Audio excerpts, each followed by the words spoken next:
আমি আপনাদের সাদর আমন্ত্রণ জানাচ্ছি। আমরা প্রতিদিনের ন্যায় অর্থনীতির বিশ্লেষণ করার চেষ্টা করি।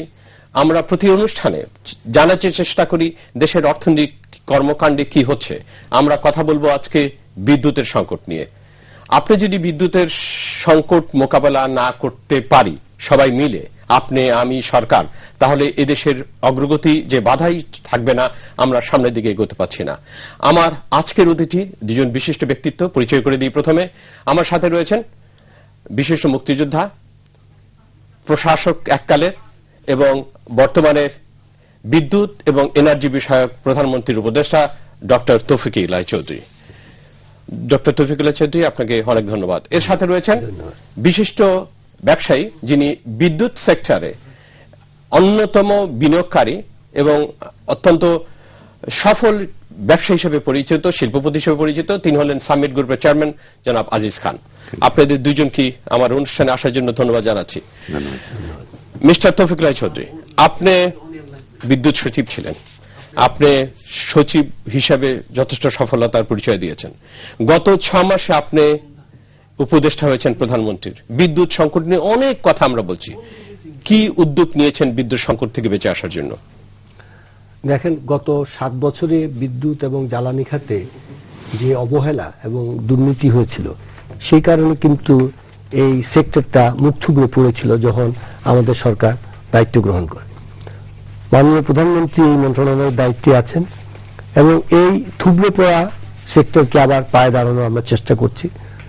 সুতরাং এর একটা সমাধান করতে সময় সাপেক্ষ, এটা প্রস্তুতিমূলক কাজ অনেক প্রয়োজন, এর বিনিয়োগেও সময় লাগে এবং এগুলো সমাধান করতে যে কোনো প্রকল্প সময় সাপেক্ষ। কিন্তু তবুও আমরা স্বল্পমেয়াদী, মধ্যমেয়াদী এবং দীর্ঘমেয়াদী পরিকল্পনার পরিসরে অগ্রসর হচ্ছি এবং আপনারা নিশ্চয়ই ধীরে ধীরে উন্নতি পরিলক্ষিত হবে। যদিও বিদ্যুৎ ক্ষেত্রে দৃশ্যমান উন্নতি করতে সময় লাগে এবং এর জন্য অনেক সময় অধৈর্য হয়ে পড়েন, আপনারা হয়ে পড়েন, যারা গ্রাহক আছেন তারা হয়ে পড়েন। কিন্তু আমি বলবো ধৈর্যের সাথে আমরা সবাই মিলে যদি মোকাবেলা করি, আমরা যে পরিকল্পনা নিয়েছি, অবশ্যই আমরা আওয়ামী লীগের ম্যানিফেস্টোতে যে অঙ্গীকার করা হয়েছে, মাননীয় প্রধানমন্ত্রী যে অঙ্গীকার করেছেন, সেটা আমরা দেশকে উপহার দিতে পারি। জনাব আজিজ খান, জনাব উপদেষ্টা বলেছেন গত 7 বছরের দুর্নীতি অব্যবস্থাপনার জন্য আমরা এগোতে পারিনি এবং বলেছেন যে আমাদের পলিসি এটা সময় সাপেক্ষ। আপনি একজন সফল উদ্যোক্তা হিসাবে এই খাতে, আপনি কি ডক্টর তৌফিক ইলাহির সাথে একমত? স্যারের সাথে একমত হব। উনি বাংলাদেশের স্বাধীনতার জন্য যুদ্ধ করেছেন, তারপরে একসময় বাংলাদেশে ডিমান্ড সাপ্লাই ম্যাচ করেছিল বিদ্যুতের এবং এনার্জির, সেই সময় উনি সচিব ছিলেন, কাজেই ওইভাবে একমত। কিন্তু আমি মনে করি বাংলাদেশের 10 কোটি লোকের কাছে কোন রকম ভাবে বিদ্যুৎ পৌঁছায়নি। It is not even intermittent electricity, they don't have electricity.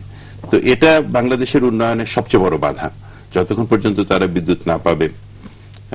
তারপরে কথা প্রসঙ্গে শুরু করতে চাই যে বাংলাদেশে আরেকটা ইকোনমিক ডিভাইডও আছে। স্যার যেহেতু এখানে আছেন, ইস্টার্ন সাইড এবং ওয়েস্টার্ন সাইড। দেখা যায় যে ইস্টার্ন সাইডে যেহেতু গ্যাস ছিল, ইস্টার্ন সাইডে ঢাকা, চিটাগং, সিলেট এরা সব উন্নত হয়ে গেছে, কিন্তু ওয়েস্টার্ন সাইডে ওইভাবে উন্নয়ন হয়নি। এই ডিভাইডটাকেও একই সাথে ভাঙতে হবে। এখন ওয়েস্টার্ন সাইডে এনার্জি এবং রেলেভেন্ট এনার্জি বলতে আমি যেটা বুঝি যে এখানে নাকি বাংলাদেশের জনগণ ওই বিদ্যুৎ কিনতে পারবে কিংবা ওই এনার্জি কিনতে পারবে ওই রকম তাদের ক্রয় ক্ষমতার ভিতরে বিদ্যুৎ রেখে। এটা একটা বিরাট বড় চ্যালেঞ্জ, স্যার যেটা বললেন, ইটস এ বিগ চ্যালেঞ্জ। কিন্তু এট দ্য সেম টাইম আমরা এটাও দেখছি যে বাংলাদেশ সরকার অনেক বছর ধরেই সময় মতন ডিসিশন নিতে পারে না এবং স্যার যদিও বলেছেন এটা সময় সাপেক্ষ, কিন্তু 6 মাসের ভিতরে আমরা খুব বেশি ডিসিশন দেখিনি। যে ডিসিশনগুলো আমাদেরকে 6 মাসের মধ্যে আমি ফিরে আসবো আপনার কাছে। আপনি অভিজ্ঞ একজন প্রশাসক ছিলেন, সচিব হিসাবে দেখেছেন, আপনি ডিসিশন 6 মাসে কেন দিতে পারছেন না বলে, এটা কি রাজনৈতিক সংকট না আপনার ব্যবস্থাপনার সংকট? কোন সংকট না, আপনি নিশ্চিন্ত থাকেন। যেটা বললেন আজিজ খান সাহেব, দৃশ্যমান করার সমস্যা আছে, কিন্তু উনার একটা প্রশ্নের আমি একটা উত্তর দিতে যাচ্ছি যে অনেক সময় কিন্তু বিধাতাও অনেক সমস্যার সমাধানের দিকে কিছু ইঙ্গিত দেন। এই যে ইস্টার্ন, নর্থ ইস্টার্ন বাংলাদেশ বা ওপারের যে বাংলাদেশ আছে, উত্তর বেশি নর্দার্ন বাংলাদেশ, সেখানে আপনার কিন্তু কয়লার সম্ভাবনা অমিত সম্ভাবনা দেখা দিয়েছে। এবং এদিকে কিন্তু গ্যাসের যা বললাম অতীতের অবহেলার কারণে গ্যাসের সরবরাহ নর্থ ওয়েস্টার্ন বাংলাদেশ, এদিকে ইস্টার্ন বাংলাদেশ থেকে যে গ্যাসের সরবরাহ হতো তা এখন আপাতত সীমিত হয়ে পড়েছে। সুতরাং একদিকে আমরা এতদিন কাজের মধ্যে আপনি যেটা বললেন, আমরা উত্তরাঞ্চলে কয়লা আহরণের জন্য যথেষ্ট বিচার বিশ্লেষণ করেছি। আপনি জানেন নন রেসিডেন্ট বাংলাদেশি বিদেশ থেকে নিয়ে এসে তাদের সাথে আলোচনা করেছি এবং আমরা সেদিকে অগ্রসর হচ্ছি। দৃশ্যত বলতে আমরা বলবো যে বিবিআনা একটা বড় power plant 450 megawatt power plant হবে। তার প্রি কোয়ালিফিকেশনের জন্য আমরা অলরেডি আমরা আসার পরে বিজ্ঞাপন দিয়ে নেওয়া হয়েছে এবং বাকি প্রস্তুতি চলতেছে। আপনার দুটো উনাদের এই ছোট একটা পাওয়ার প্ল্যান্ট 30+ মেগাওয়াট সেদিন উদ্বোধন করার সুযোগ হয়েছিল। আমরা আরো দুটো 120 দুটো পাওয়ার প্ল্যান্ট এই অগাস্ট মাসে এবং অক্টোবর মাসে এটা সমাপ্ত হবে এবং সেটা সিদ্ধিরগঞ্জে হচ্ছে। জনাব উপদেষ্টা, আপনাদের দুজন কাছে আমাদের প্রশ্ন, এই কথাগুলো কিন্তু এই হিসেবগুলো সাধারণ মানুষরা জানতে চায় না।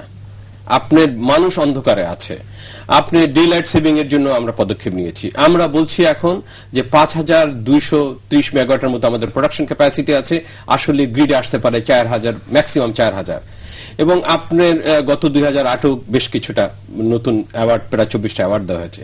কিন্তু সব কথার পরে আসল কথা, আপনি যে এই কবে নাগাদ বর্তমান সংকট, ফার্স্ট পেজের সংকট, কবে নাগাদ থেকে সাধারণ মানুষ বিদ্যুতের এই সংকট থেকে বেঁচে আসতে পারে?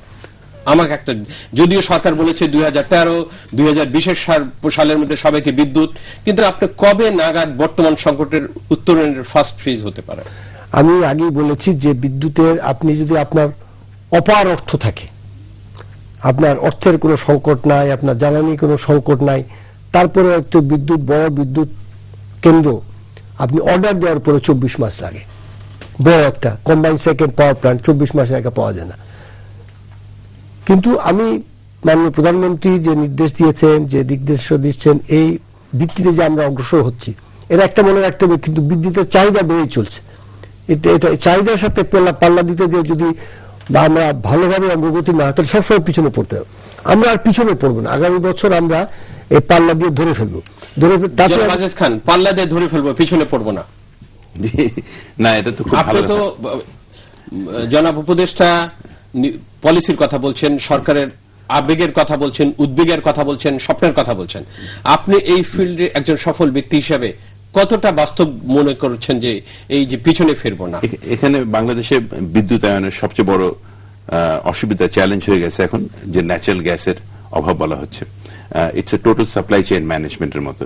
আপনাকে র মেটেরিয়াল লাগবে, তারপর বিদ্যুৎ উৎপাদন করতে হবে, ইভ্যাকুয়েশন করে লোকের ঘরে পৌঁছতে হবে। এই পুরো গ্যামুটটা কিংবা এই পুরো স্পেকট্রামটা একসাথে চিন্তা করতে হবে।